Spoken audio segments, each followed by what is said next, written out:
So characters. Okay. I gave this a C+. Oh. There's a particular set of characters, and I thought they got them fundamentally skewed.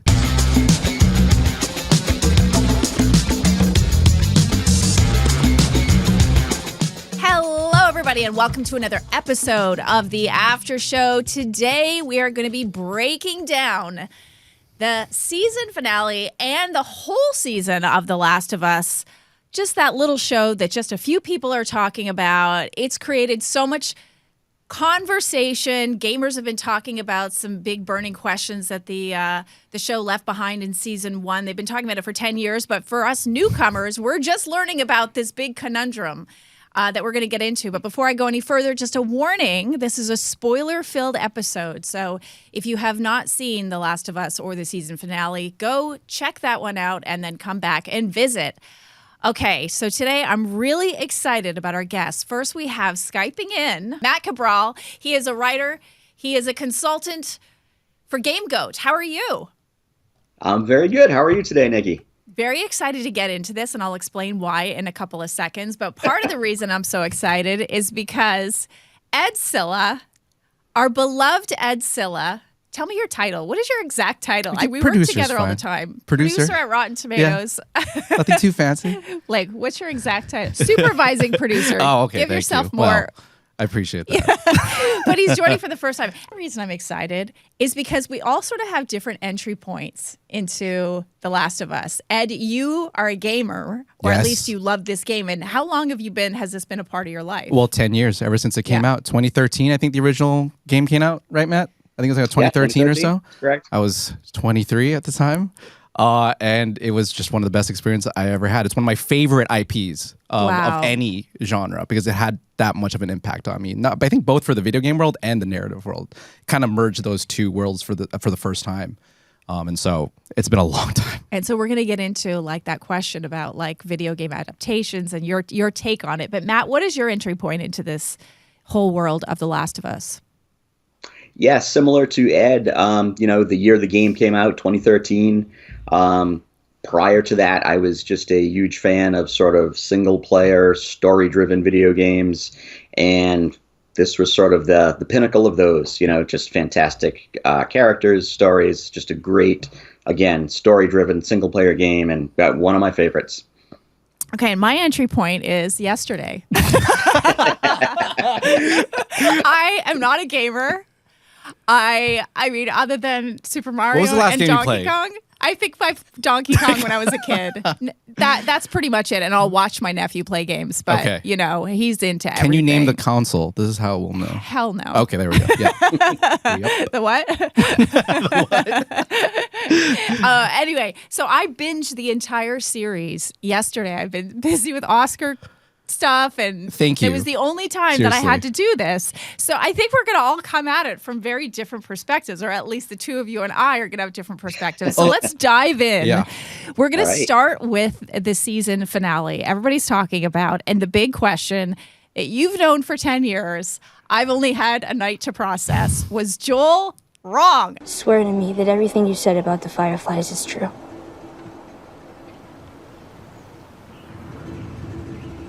I swear.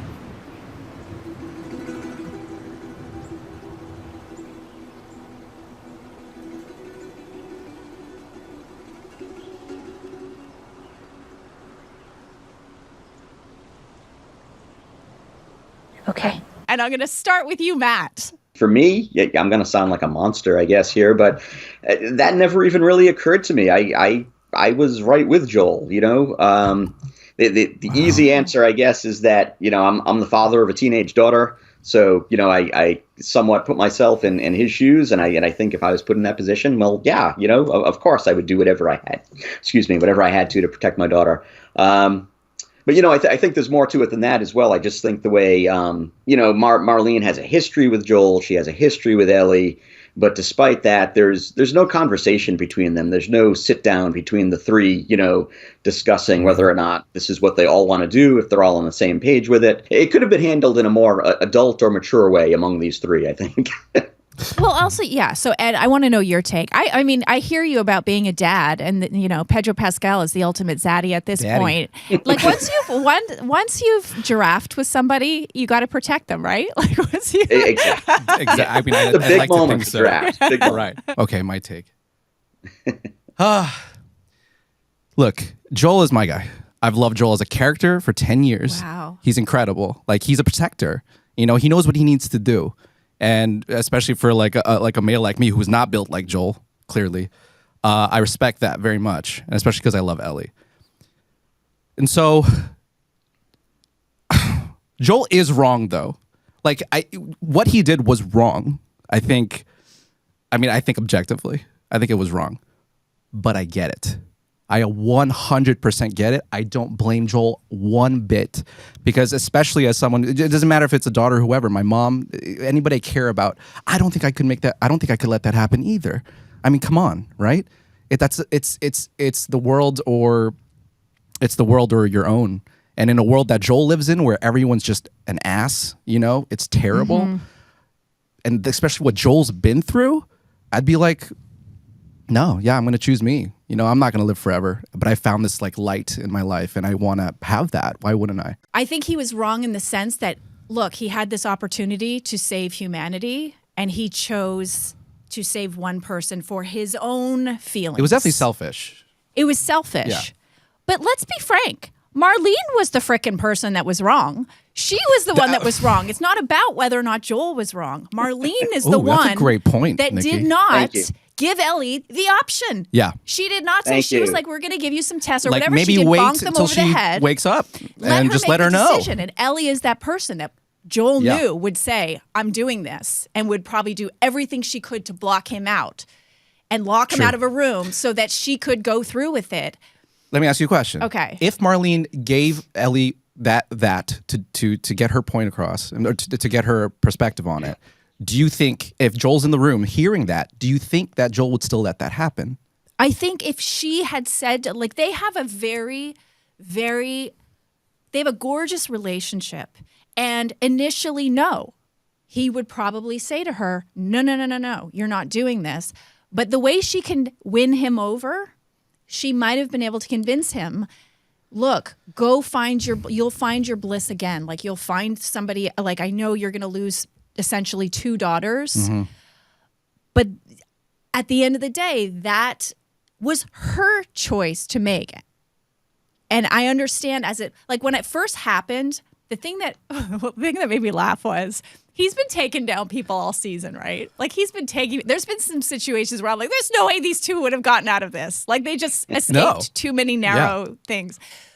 But when the doctor, who's like 90, pulled that little tiny knife on him that was an inch long, and he was like, I'm going to shoot. Like, and that made me laugh. I'm like, I think you could have found like a more peaceful alternative in that situation. But that's the moment he went on the offensive rather than the defensive. Well, to be fair, he had a whole army that could be busting behind him at any moment. True. So, but the Marlene moment, I was like, oh shit, he lost me. Like, he lost me because he should not have done that. When he shot her? When he shot Marlene, but I also get it because she would have come after her. Right. What do you think? I don't know. That was the moment, but then I came around again and I understood it. Well, Matt, what do you think? Because this is the beauty of this whole thing too, is that it's completely ambiguous, right? It's just like there's no right answer. But Matt, do you have a right answer? I'm not saying Joel would have liked it, but if Ellie knew it was coming, I think she probably would have, agreed to make the sacrifice. I agree. And I think maybe she could have brought Joel on board with that decision. Marlene shouldn't have told him. She should have just done it and then told him after the fact. She should have just lied to him. Unfortunately, if she really wanted to have him, because she knew what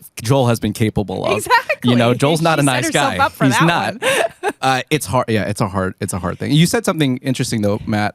You brought up the fact that Ellie probably would have chosen to have been killed for the sake of humanity. And I agree with that. And she even says it. It's part of the trailer for the episode, like, no half measures. She looks dead in Joel's eyes right before during the giraffe scene where she's like, no half measures. We're going to go all the way with this. And I think in that moment she knew that entire beginning of the episode. That's why she was acting that way, so sort of away from Joel. Is that why she was acting that way? In my opinion, Matt, I don't know, but in my opinion, that's what she was going through her head about, like, it's coming to an end. This could end badly for her too. I thought it was that, very quiet, very withdrawn. And then that portion of the show and the game. You have to move on a little bit, but here's the question too. He was wrong. he lied to her face. Yeah. And that's the moment where you're like, this is bad, because they have that trust that has been built up. Right. And when he looks at her and says, does the lie, and her face, he's lying by his face. She knows she's lying. And she knows he's lying. She doesn't know what about, but that was the ultimate betrayal. Absolutely. Don't Well, you it's think? confliction to the ultimate level of, again, with any narrative I've ever seen. Like after that game, I was like, I don't know how to feel about this. I am glad that they're both alive. That's what I did know. Is that maybe at the end of the day, after that whole, like it's a 15-hour game, or 10 to 15, depending on what you're playing. It's a long game. Yeah. You spend a lot of time with them. This show's only 9, less than 9 hours. You really feel it, and you want them to be together at the end of the game. I think most of us wouldn't not want them to be together. I want them to be together forever. Absolutely. that duo is amazing. Well, let's talk about a little bit more about the episode, the way it opened with Ellie's birth.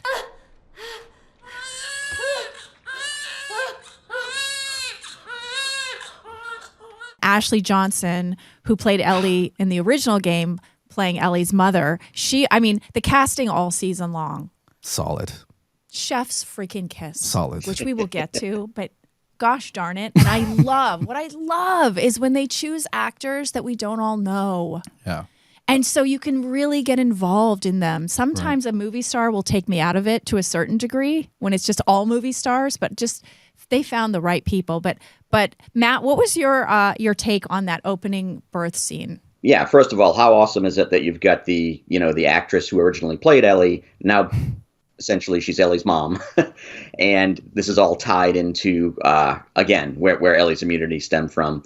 Just after seeing that scene, I was pretty blown away. And I also kind of felt bad for Troy Baker, because I feel like, he had a cameo the week before. And I feel like his cameo was fine, but I feel like he kind of drew the short straw there in terms of getting a really sort of meaty, sort of meaningful cameo in the show.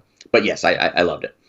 Now, did they, because she lies and she says about the umbilical cord, like I cut it before I was infected. Right. Yeah. Was that consistent to the game? No, so as Matt said, that entire scene is not in the game whatsoever. Oh, the scene It's isn't in the game. Oh, I missed it's that. a completely Okay. a new addition to the lore, I guess, that yeah. Yeah. So it was really fun. That's what's really cool. This is the first time that anybody has learned how Ellie's immunity could have come across. Right, It's the because first it was a time. flashback, so Yeah. you didn't see that. Okay. Which was really Yeah, cool. you don't Again. even see her mother in the games. No. I mean, she's referenced occasionally, but you never see her. So yeah, I thought it was great that they added that scene, and it wasn't just a sort of cheap, fun cameo, but like I said, it really added something to the story and really tied into the story of Ellie's immunity. Our doctor, he thinks that the cordyceps in Ellie has grown with her since birth. Why is she in surgery? It produces a kind of chemical messenger. It makes normal cordyceps think that she's cordyceps. It's why she's immune. On another level, I kind of liked the idea of not explaining it at all, because it doesn't really matter at the end of the day, because it's not what the story is really about. I like the mystery of it, of whether or not, how that actually happened. But at the same time, I think it works for the show beautifully, especially for those who are seeing this for the first time, to kind of understand where that's coming from. And also just the theme of like a motherhood, right? Like a mother protecting their child in that way. Past her death, I thought was really beautiful. But yeah, that whole thing is new to everybody. And this is the one thing about the show does really well. We'll talk about it later. But the additions I thought were incredible. The things that were not in the game, Right. I thought they made a really good choice across the board of like the things that were done. We'll get into that later. But best great. casting of a baby ever. That baby was the cutest thing. My biological clock started ticking. I was like, oh my gosh, can it be mine? That was a gorgeous baby. Can we just applaud like how babies in movies and TV have gotten better over the years? Because before What an they were just acting like performance. they were just like kind of things, and you're like, that's really weird Yes, looking. I have a friend that They're every great. time like a child actor or a baby, sometimes there's a child actor in the scene where they're not really in the scene, they're a part of a scene and they're Right. looking off, and you can tell like They're just- she sees it and she's like, it pisses me off, that stupid child actor ruined it for me. But yeah, in this case, so Yeah. let's talk about how they did on the adaptation of this episode, like the giraffe scene. I mean, that was just gorgeous. That was so gorgeous. That's a real giraffe, by the way.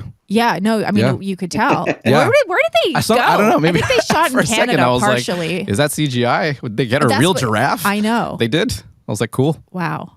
Yeah, and they even extended a bit in the series. Ellie's feeding the giraffes and such, Yeah. which doesn't happen in the game. So yeah, it's a really, I think it's for fans of the game. I think that was sort of a fan favorite scene or moment that people wanted to see, and I think they did a great job with that. Yeah, the and background in that. Sort of a lighter moment to a show that is so regularly so bleak and heavy. So it was kind of cool. At the same time, they added some stuff that I thought was additive. That they had the scene with Joel and Ellie just kind of having a little bit of quiet time, bonding. Joel revealed that he had previously attempted to take his life after his father's death. That was a big addition. That if anybody who played the game, that was not something that Joel ever admits to in the game. Interesting, because that also stood out to me. Yeah. As certain things just stood out in terms of it didn't feel like it flowed with the subtlety of the show. I agree with that. I wasn't thrilled about that moment. I get why they did it. I mean, this is the final sort of alone time they get before his big decision. They have to sort of hit home like, this is how much you mean to me. Yes. Because they never really say it. They didn't need to, though. I agree. And in the game, it's the same reason. Go again. But that's the difference, though, is that 15 hours of gameplay, you really get to feel that. In 9 hours, it's harder to do. Yeah. So I get it. So I'm on both sides of it. It's an adaptation. So I can see why they make certain choices to really favor the TV crowd versus those who played the game. And that's one of those things, again, I don't really think it's necessary, but I get it. So, Yeah. Yeah, no, it's funny that you're pointing these things out because it's all the little things that maybe very bothered me, very small, or not bothered me, but they just didn't seem consistent. Maybe when they talk about a show being uneven, those are the things that made it a little uneven for me because what they do so well. And we'll get into the whole series, but what I love about what they do in the series is, there's been other post-apocalyptic shows or series where they go, oh, remember when we used to eat strawberries? Remember when we used to do this? And you don't feel the meaning of it. This show immerses you so much into that world that when they do eat a strawberry, when they do like the scene where Ellie's like reading the diary and she's like, girls used to worry about what skirt they wore to school, like those sort of things hit home because you're so immersed. You feel like you're in that world that you forget what your own life is like, and you go, "Oh yeah, that would like." They don't need to hit you over the head with stuff. It's just they bring you in such a way. They don't need to overdo it. But so let's go back and let's rewind and let's just dive into the entire season 1. Overall, are you guys ready? First of all, I'm excited. So much to say. So much to say. Okay, so overall, this has been a critical darling. The tomato meter score on this is 94% for season 1. The audience score is 89%. And did it go down? Sorry, did it go down? Did you say 89? I think it's 96. 96. Certified fresh, yeah. The audience score? No. The tomato meter score. Oh, I wrote 94. Maybe I 96, wrote it wrong. 96. Okay, let me start that again. No, fine. Just keep okay, going. so 96. There you go. 2 more percent. Let's give them 2 more. They deserve it. Okay. The critical consensus is retaining the most addictive aspects of its beloved source material while digging deeper into the story. The Last of Us is binge-worthy TV that ranks amongst the all-time greatest video adaptations. Do you concur with that, Matt and Ed? Go Matt. Start with you, Matt. Yeah, I mean, I think before that, you need to say, it was not the show that broke the video game curse. There's a lot of, when after the premiere aired, the first couple of episodes, there was a lot of articles out there, a lot of discourse saying, yep, this is the one. This is the one that finally broke the video game curse. So as a longtime gamer and a longtime TV guy, I need to say that was not the case. There were other shows out there. Granted, they were a bit more fringe, less mainstream, a lot of animated stuff. There was the Castlevania show, League Witcher. of Legends, Arcane, Cyberpunk. Again, animated stuff. Not as mainstream, not as accessible. But they, I think, got there first as far as breaking that curse. And also other live action stuff. There was The Witcher. First season of The Witcher I thought was very good. Technically based on the books, not the games, but close enough. And even Halo. I know Halo divided a lot of audiences. look at Ed's face. No comment. It wasn't awesome. It wasn't fantastic, but I enjoyed it. I thought it was a good video game adaptation. But yes, all that said, I would say The Last of Us is, far and away probably the best. I won't give it the crown of breaking the video game curse, but I will say it is currently the best video game adaptation. All right, Ed, season 1, Adaptation report card time. Go. All right, so I made a report card, and Matt did too. I want to get Matt's you did take too? on it. Okay, yeah, Matt okay. did too. Yeah, I've got my grades Yeah, here. I'm out of this one. Okay, yeah, this one. I'm not. By the way, by no means do I think that Matt and I are speaking for the the gamer crowd as a whole, especially those who've played the game. But we are definitely coming from that mentality, I think. So just to put that in perspective. But yes. So what we're gonna do is break down the show into its story, characters, Easter eggs / callbacks, additions, cuts, and then the overall faithfulness. And I gave each one, on a ranking from F to A, what I thought it deserved. I love this. And Matt, you can go after me after each category just to get our thing. Sure. Okay, so from a story perspective, overall, I think season 1, I would say A+. I mean, it not only basically told the story of the game as it was, it made incredible, and this is another thing later, additions to the story that I think furthered my involvement into what I already thought was something that I've been attached to for 10 years, and I didn't think could get any better, and they made additions that I thought made that even better. So story A+. Matt? I'll echo those same sentiments. I mean, A+ for sure. I was pretty blown away by the story. I spoke to you earlier, even before taping this, Ed, and I said how jealous I am of the folks who have not played the game, like yourself, Nikki, who just got to go into this fresh and just get to be surprised by all those twists and be shocked and heartbroken by all the deaths and all that stuff. I knew it was coming after playing the game, multiple times, but I still thought they did a great job. So let's move on to characters. Okay, this is going to be where people may start to hate me. And why I want to get on the show. Wow. Okay. That's a word out now in the modern day. Which I hope not. Hopefully, please try not to hate me too much. Just my opinion. It's impossible to hate Ed. Oh, thank you. Impossible. Well, we'll see. This might be the time. Get controversial. Do it on your first episode. I know. So characters. Okay. I gave this a C+. Whoa. I'll get into my reasons later. Okay. But overall, I think most of the characters are good. There's a particular set of characters that I thought was particularly vital to really get, especially coming from someone who loves these characters very, very much. And I thought they got them fundamentally skewed. So we're going to wait on who We'll that wait was? about that Okay. for some of the Okay. issues that we have later. Okay. Just to give people enough time to get Matt, the pitchforks are at you me. shocked? I'm shocked as an audience member who doesn't know anything about the games because I thought it was brilliant, but go for it. Yeah, I'm pretty shocked. I probably Just turns off his camera and leaves. I'd probably give the characters an A. And it was hard too because having played the games a few times, the original, the sequel, the expansion, the DLC expansion, I really grew to appreciate these characters, love these characters. So I was a little hesitant, when I heard about the casting and finding out that these new folks, as talented as they are, were going to be playing my beloved Joel and Ellie. Tommy was good, I thought, and Tommy was so great. The creepy cannibal cult leader guy, David.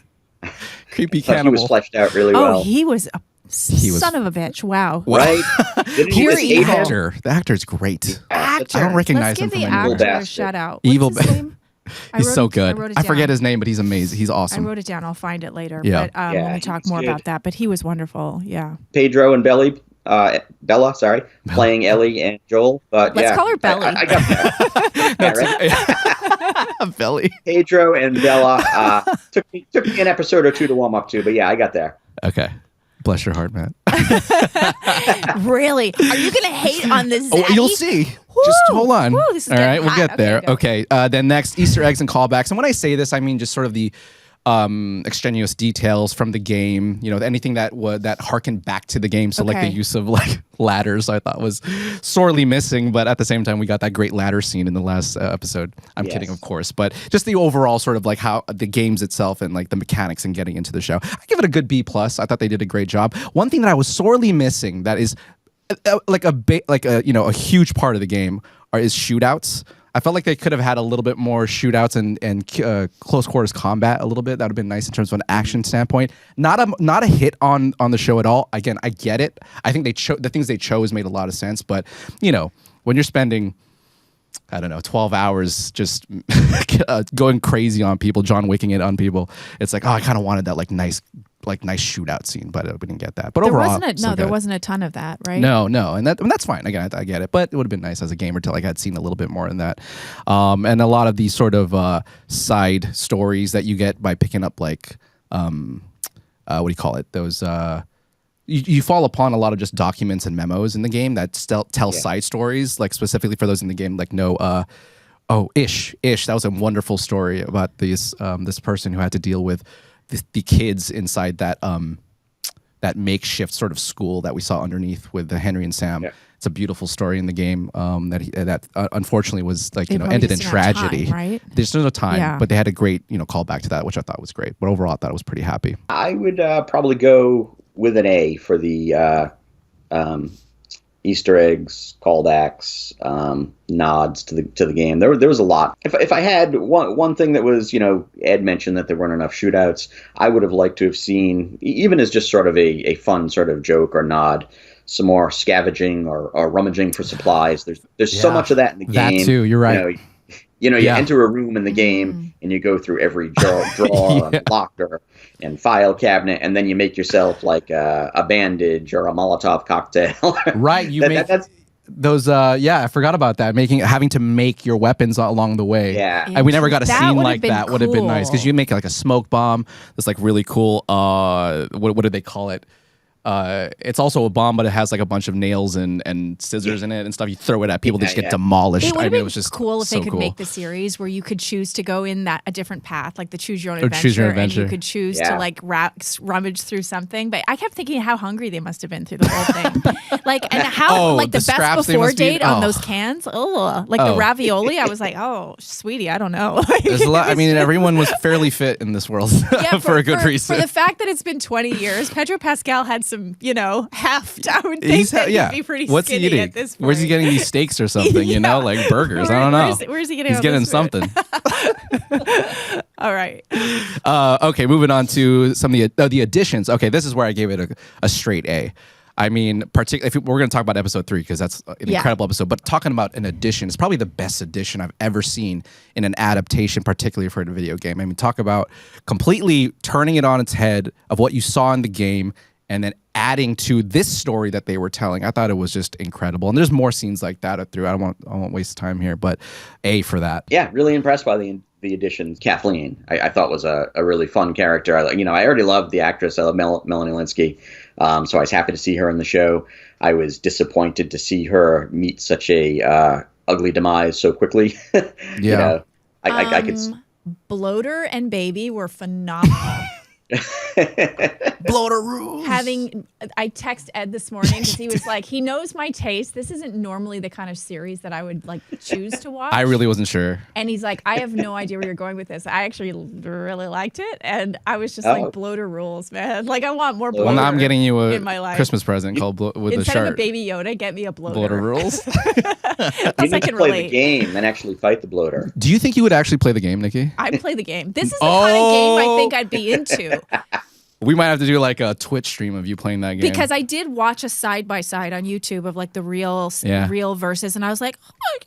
They did a good job, right? They did a overall. Really good job. Yeah. When people talk about the casting, I'm like, how could you not think that these two were perfect? Yeah. I mean, just even facial features, like Bella Ramsey's facial features are so similar to the game character, and you're like, no. You're like, no, is she not? Okay, so let's get into that. Okay. Well, let's finish it off. Let's finish this report card off. Well, I'll do 2. Cuts. So cuts as in things they took out. Again, I give it an A-. I think they did a great job cutting things out. There are some things where I was like, I wish I saw that.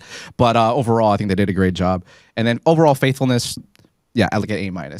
C plus brought it down, but overall, I mean, it's a great show, and I think they did a great. Again, it is probably the best video game adaptation ever made. Yes, I agree with that. Should we go into characters now? Is that our segue? Do y'all want to? Yeah, because I really want to know now your take. Okay. So should we go? Let's start. We'll get some issues, I guess. Let's start with the 2 leads. Do you have an issue? Was that your report card a C? Okay, go. This is where we put spoiler warnings. This is where trigger warning for those who absolutely. Okay, but first of all, I want to preface this. Look, I'm coming from the perspective of the gamer who loved this game. Okay, if you didn't play the game, and you love these characters as they were written in the show, that's perfectly fine. I have no issues with that.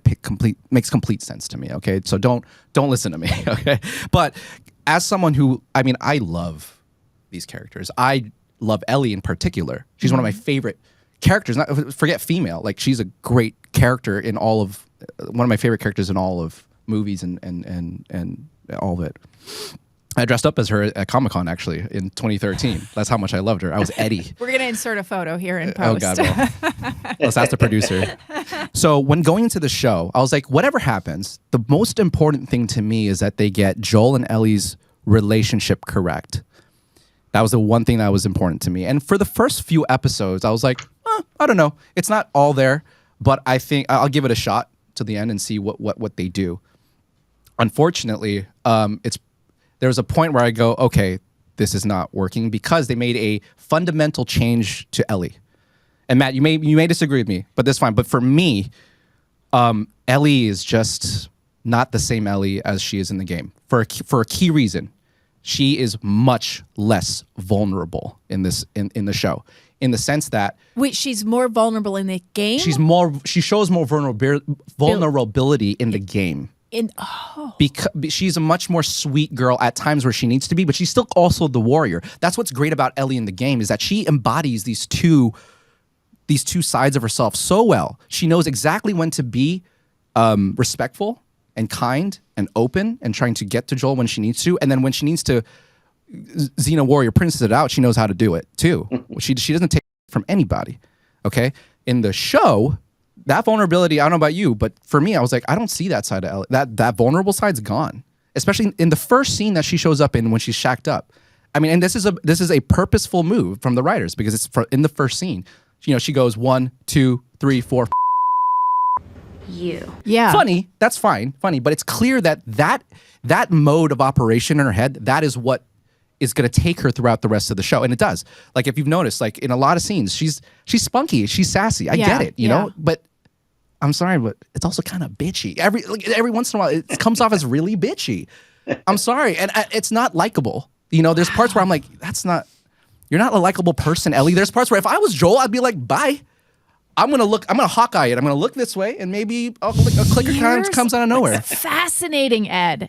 Let me just say, I am the first person that I have told you this before. Yeah. I don't like superhero movies, female heroes, all this stuff where women feel like they have to act like men. Right. Men, like tough. Like, I'm tough. Yeah. I'm as tough as you. I can fight like you. And what I loved about I'm going to bring up the first Wonder Woman, was that Wonder Woman had that vulnerable side and that softness, but then she was fierce. And I love that dichotomy between the two. Wonder Woman's actually a great parallel to Ellie. But characterizing. Having known nothing about the game, I freaking love this actress, and I feel like everything that came out of her mouth, even like the dinner scene when she's sitting there eating the dinner, and they're like, she's like, this is the fucking first fucking meal I've ever had in my life. This is fucking amazing.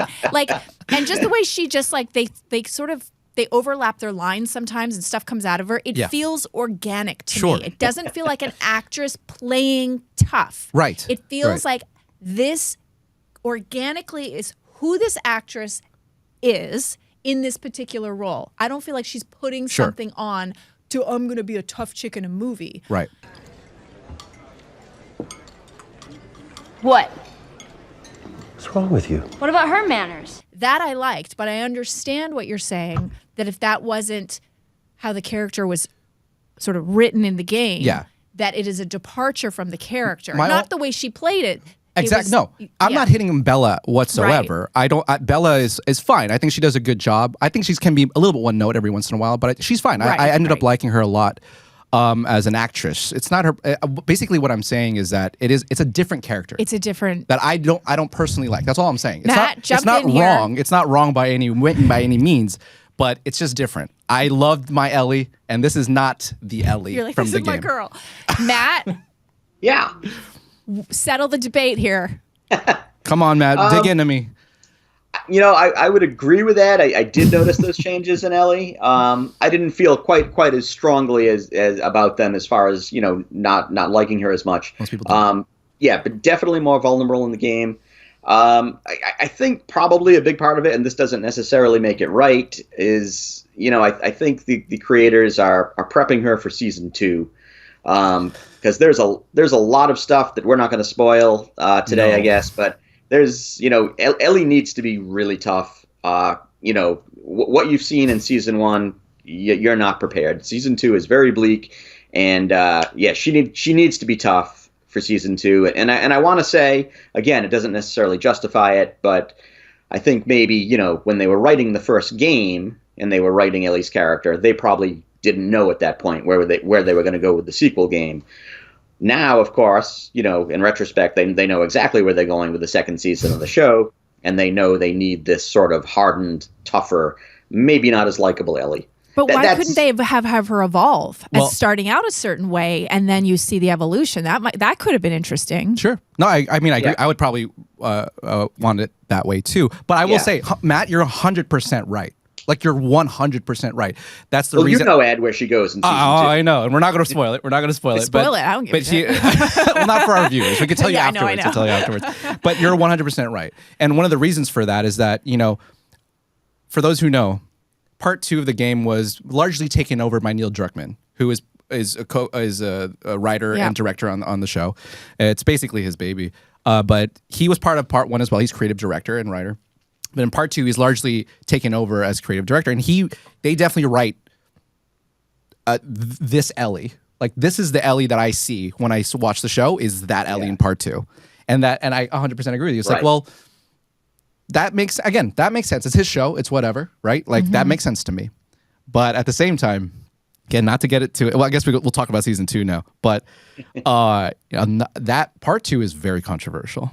That game was received critically well, but for the fans of the game, oh boy, that game's more infamous, I would say, for having split the community on certain decisions that were made, both that the characters make, both narratively and character-wise. Can we talk about it? So we cannot go. Wait, no, we can't. We cannot delve into there. Maybe offline, off cam. But Matt's correct. Is that I see that Ellie now in this Ellie, but in which case, again, that's fine. Maybe that's what. But I don't know. Too much. I thought it was a bit of an overcorrection. All right, go I at think Joel. it's too much of an overcorrection. I hear you. I miss the game's Ellie as well. Okay. Okay, Matt. So kick us off with Joel as a character and Pedro Pascal. Can we say anything bad about this man? Can we?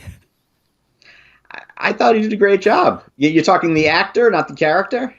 I'm talking both. Like, overall, how he did as Joel. I was maybe a little hesitant when I heard he'd been cast, because I thought it was like, okay, he's really popular now, Mandalorian, so they're just throwing the hot new actor into this big prestige television series.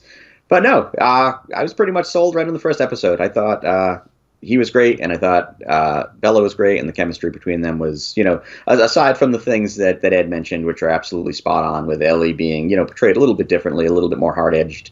I thought they were great. I agree. I love Pedro.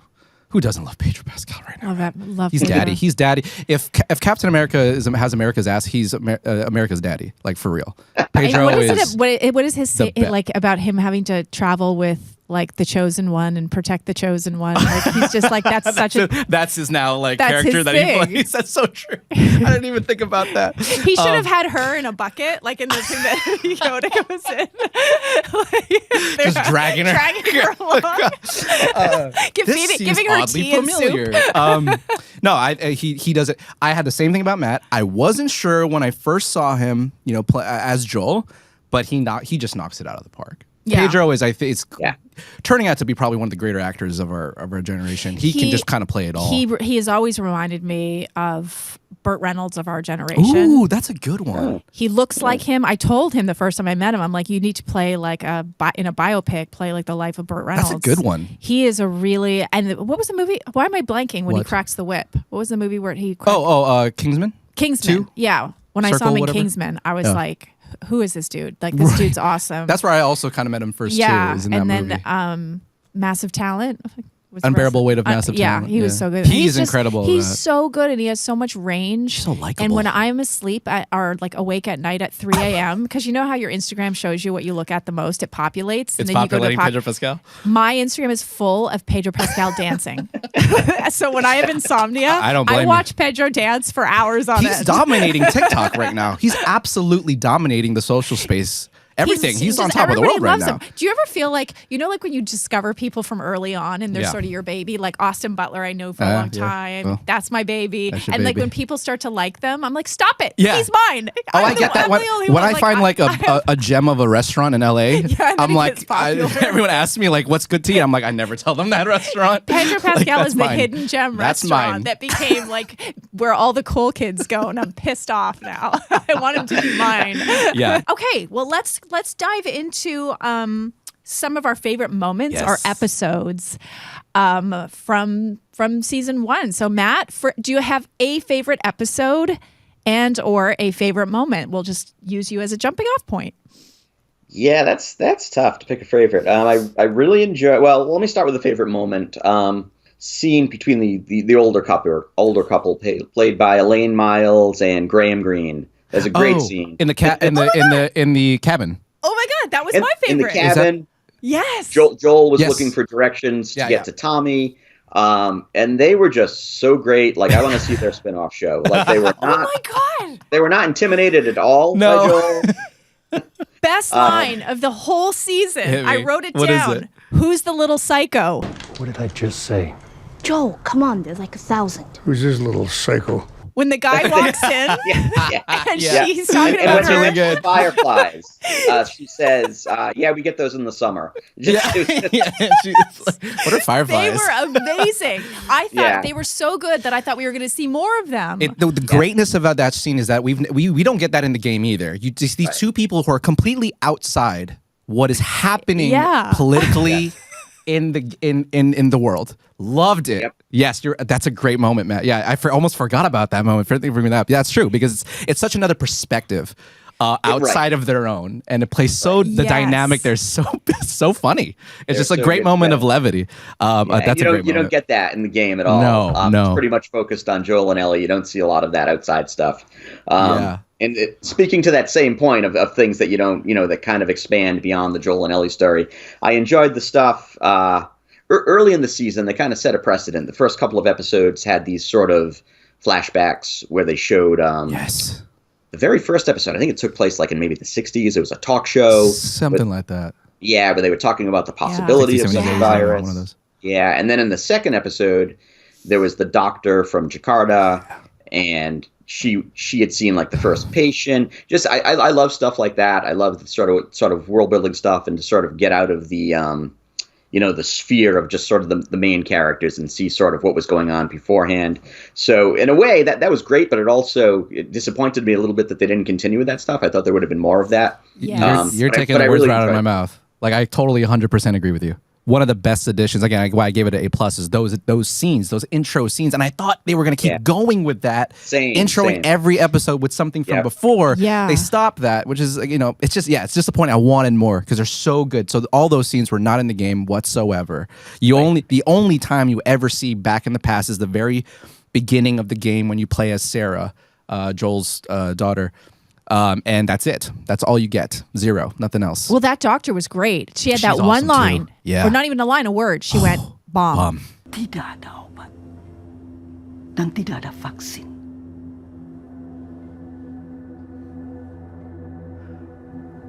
Jadi apa yang harus kami lakukan?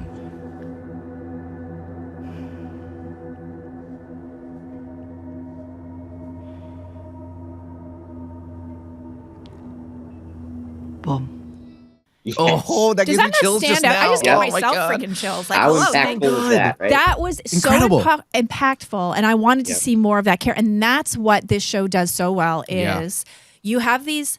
There's so many shows that the side stories, bringing in new characters, when you're so attached to the two main characters, you have a hard time having them be invested. They get you so invested. Each episode could be defined by the one character's name, and you get Yeah. so invested in them. But that That's so was true.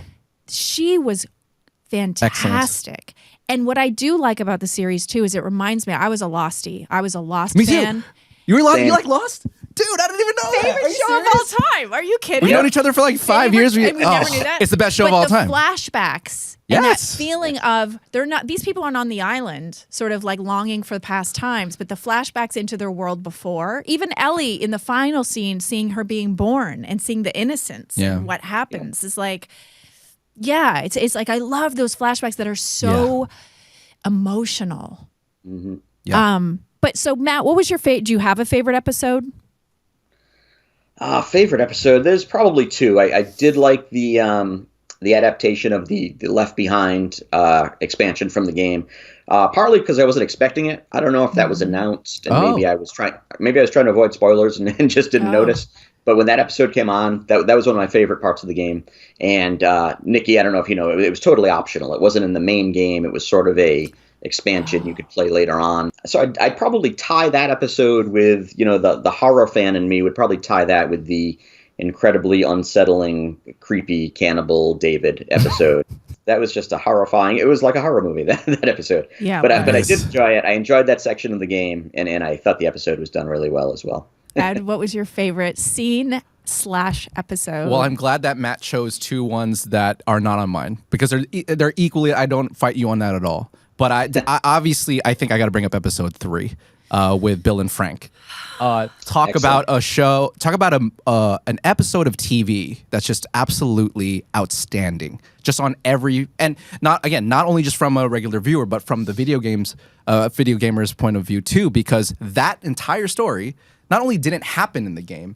They changed Bill's fate, because you only meet Bill in the game. It's a section in the game where it's in between.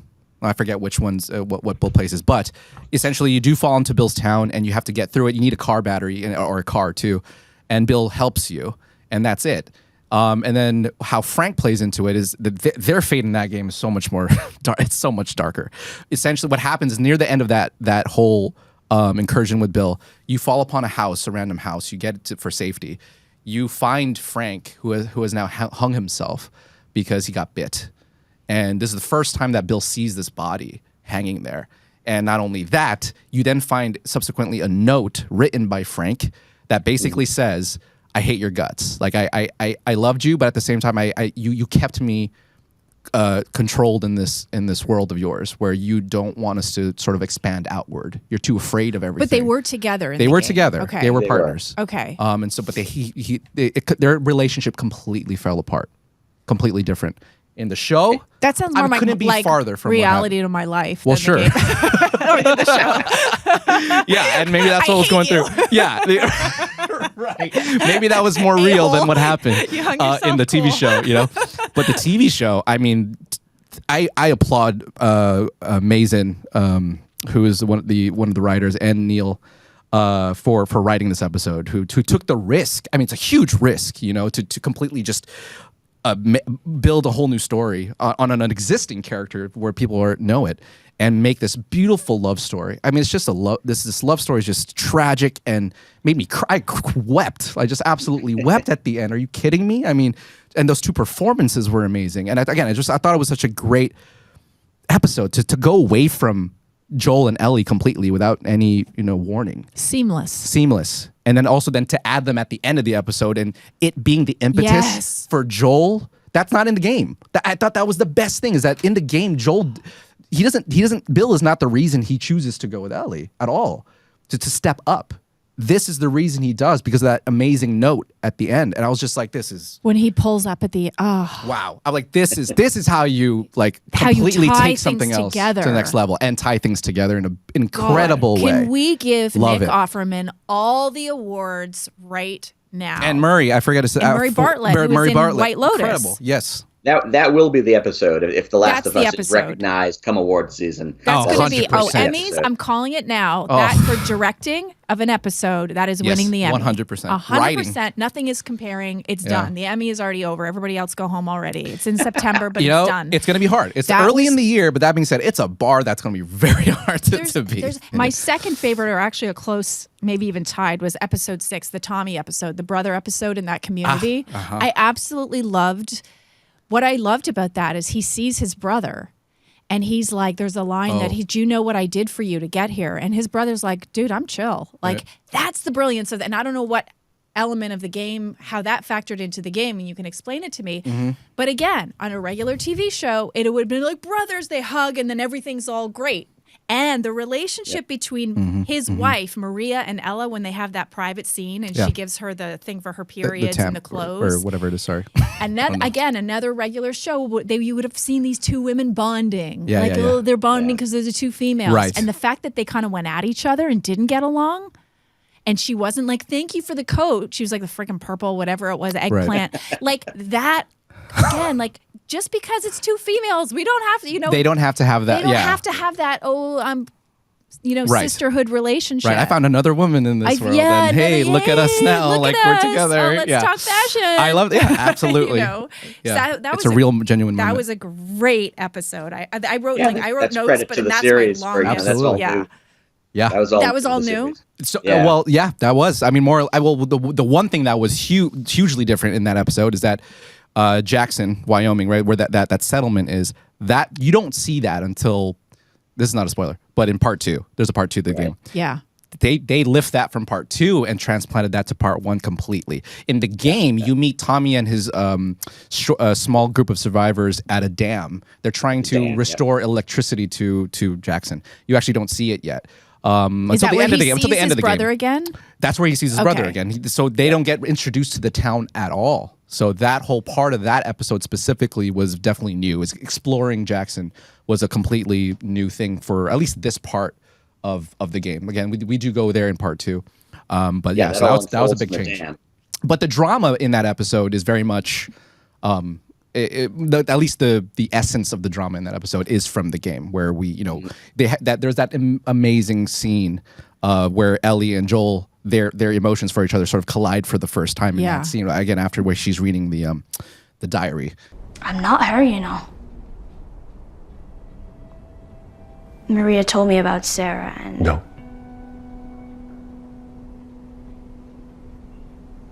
Don't say another word. I'm sorry about your daughter, Joel. But I've lost people too. You have no idea what loss is. That scene actually is slightly different, and this is where we'll get to issues. But overall, again, for TV, I think it makes a lot of sense. But that was one of the most powerful scenes in a video game ever done at the time. Like, a lot of people look to that scene in the game as one of the best cutscenes of all time. And so I think they did a good job overall. I think that him and his brother, those scenes were good too, because that's also not in the game, where Joel opens up and cries in front of Tommy, right, Matt? That's not in the game. And asks him to take her. Yeah, it's more kind of brushed over. He wants he wants Tommy to take Ellie on the rest of the journey, but it almost comes off a little bit more as selfish, maybe self-serving in the game, where he kind of feels like he's done. He's done his part. He's done with the journey. Correct. Really? Yeah. No, and that's a great point. And that's the part where I was like, I'm not sure if I love that change, but it's not a deal breaker. But in the game, the way that Joel feels about it, or goes about his feelings about leaving Ellie, is jump started differently. Because in the show, I think he's more vulnerable. Definitely. Like, he doesn't cry in the game ever, and that's not a bad thing that in the show he does. That's fine. I mean, men can be vulnerable. That's totally fine.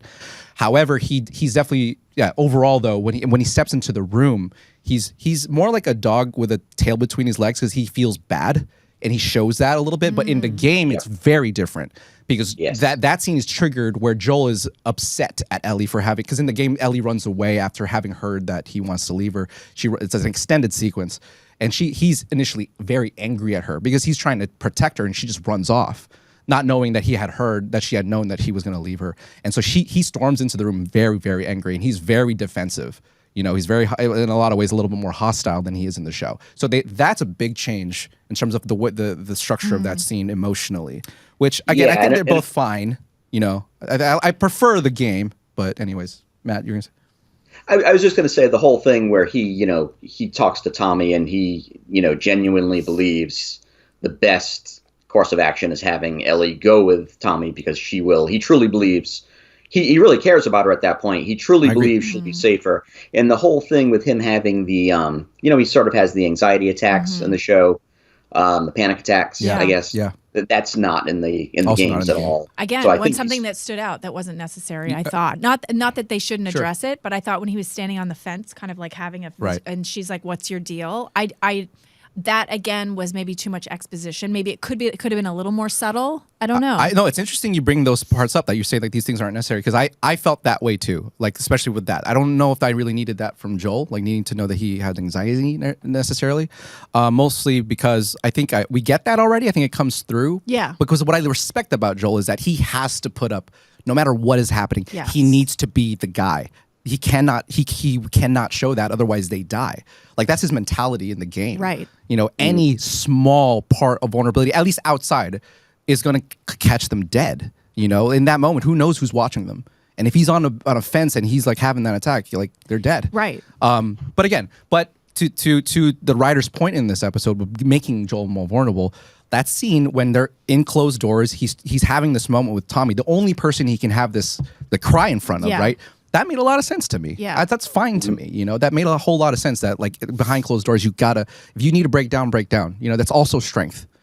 But I was disappointed that when he got out of that room, he kind of was still in the same mode. He didn't sort of, zip up and go like, Well, I gotta approach Ellie like and this. And maybe it was whatever. because we never really saw the anxiety before that moment, and then all of a sudden he's having this He just breakdown. kind of has it. Like it yeah. just has it. Well, has you it all would of a think that sudden. after 20 years You of the would shit think that he's so. done, or like maybe that's see the stuff first earlier time that would on happen. that he's a little unhinged. Yeah, it you came know, out of nowhere a It little came out bit. of nowhere. A little I think bit. that was my issue with it. Yeah. But the fact that you're mad at Tommy because, in a sense, like, look what we've been through, what they've been through. Look what we've done to get him here. Yeah. Like, as an audience member, Tommy, how are you not?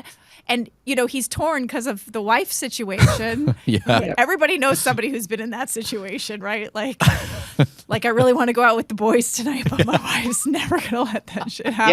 Yeah, and the wife, I don't think the wife is pregnant in the game, right? Is that right, Ed? No, she's not. I don't believe so. No, you're right. That's a different change. Yeah. That's an additional. That's an wrinkle addition as that well. she's not pregnant. You're absolutely right. Yeah, Which surprised me that I like the scene between them where he pleads with him, but I was surprised that he agreed to do it. Like, I guess it is his brother at the end of the day, but I actually thought Tommy was going to say no. Me too. I thought it made sense for him to say no, just because one, again, he's had this contentious relationship with Joel. He doesn't really want to follow him anymore because Joel keeps throwing it in his face that like, what I did was for us, and he clearly is not on that train. Yeah, and like you did it. You did. I didn't ask you to. Yeah, do I didn't this. ask you to do Yeah. this. You did it, and Yeah. you're putting it on me, and I Yeah. don't like that. But also, I thought, obviously having a child is a really good reason not to. So, ultimately we know why. It's because Joel's going to choose to anyways. Yeah, But and when he says, just because I've moved on with my life, just because you haven't, you can't, but drag me down. either way, I thought just as props to Gabriel Luna, by the way, he's a great Tommy. I actually think Gabriel Luna's a better Tommy than Tommy was in the game. In my really? opinion. Yeah, I liked him more in the show. All right, well, this was a true blast. I had a great time. This was so great. Matt, you rock. Yes. Oh, Ed? thank you so much. Such a privilege and a pleasure to be on with you guys. Really appreciate you having me. So now we're going to turn the cameras off, and they're going to tell me what happens in season 2 and beyond. You want to know, huh? I really All right, want to let's know do now. it. Let's do no, it. I'm that person. I can watch spoilers, and it doesn't ruin it for me. Let's do it now, and I'll just play an extended beep just throughout like for 5 minutes. Do it. Okay, yeah, here we go. Do it. Here we go. Thank you, everybody, for joining. You guys can continue your own conversation, go down a rabbit hole of spoilers, and if you know the games, and you already know where it's going. But thank you so much for joining us here on the After Show. Oh, we got to push. We got to push to what's Matt up to? Oh yeah, Matt, tell us where we can find you. Oh, okay. I write for, in addition to you guys, for Rotten Tomatoes. I'm actually, you mentioned spoilers. I've got an article going up probably later today or tomorrow, which speculates about what's going to happen in season 2, and it does include those big giant spoilers. So, Nikki, feel free to check that out. In addition to that, I cover film, TV, video games. I'm on CNN, IGN, Rotten Tomatoes, of course, and Common Sense Media, a bunch of others. Your best bet is to just check out my Twitter. I post all my content there, but I'm all over. Matt, and I will say, and I forgot to shout this out at the beginning, I did read a couple of your RT articles, and for people, you're in for a treat. Please read his articles and his breakdowns. So thorough. Of this and everything else that he does. Man. They're so good, digestible, easy to read, but thorough and like great perspective and great That take means on a lot. everything. Thanks very much. So good. Everybody, please check those out. Ed, where can we find you? Well, if you're in the RT office, you'll definitely find me over at the snacking at the cafeteria. Other than that, you can find me on my Instagram at Let's Explore. But also, me and a buddy of mine have a podcast for movies where we review movies, everything under the sun. It's called Pizza Time Nerdcast. Check us out on Spotify and any other big podcast space, Apple Podcasts, stuff like that. If you want to have a good time, we're actually covering a huge part of cinema that is not told largely, which is Indian cinema. We're doing a lot of that. It's incredible. Like, Indian cinema is amazing. If anybody hasn't catched, not just RRR, but just like any other Indian cinema, they're doing it better than us. I'm telling you right now. I agree. The stuff that I have seen, they have some incredible. Am I going to sound ignorant saying The Elephant Whisperer? Oh, yeah, that's a great. That is so good. Matt, have you checked it out? It's the short film that won at the Oscars for Best Documentary Short. It is, in my opinion, the best movie of the whole year, including the long form ones. Wow. It's incredible. Check that one out. But I will now, based on that recommendation. It's really good. Absolutely. Again, the Indian cinema is incredible. You should check it out. But if you need a guide, we can be that guide for you, and any other foreign cinema as well. And I'm Nikki Novak. I'm permanently attached to this chair. You can always see me on Rotten Tomatoes and Fandango. And we'll all be probably chatting for the next 2 hours as they tell me everything that happens in the game. But for now, we're going to end this episode. Thank you so much for joining us. And we will see you next time on the After Show. Bye.